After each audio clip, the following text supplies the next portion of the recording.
各位觀眾，我哋經犬與查查會同大家講下2026年12生肖嘅運程。我哋仲會同大家研究下唔同嘅生肖可以佩戴或者擺放啲咩水晶嚟趨吉避凶。首先我哋會講嘅係各位鼠仔鼠女。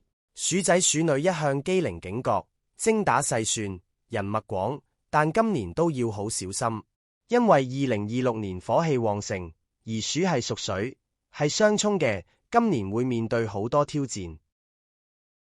你咁勤力真係好，你今晚一於加班，我就約人食東星斑。等到月尾出糧日，日日慳住想唞唞，點知啲錢會飛走。同心儀對象約會，幫我俾茶你，原來只係一場誤會。不過各位鼠仔鼠女唔使驚，我哋有催運水晶，一定可以幫到你。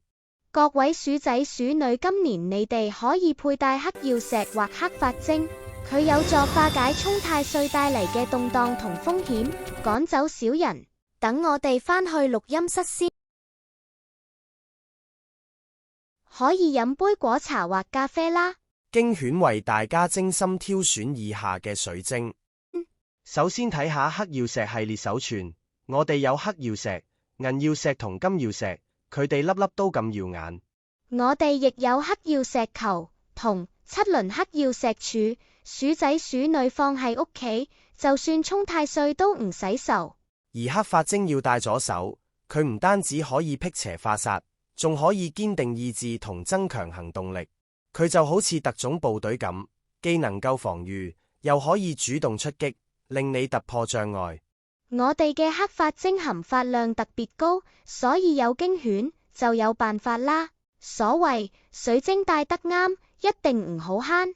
大家記得要係信得過嘅商店購買水晶啊！如果大家對我哋嘅產品有興趣，可以私信俾我哋。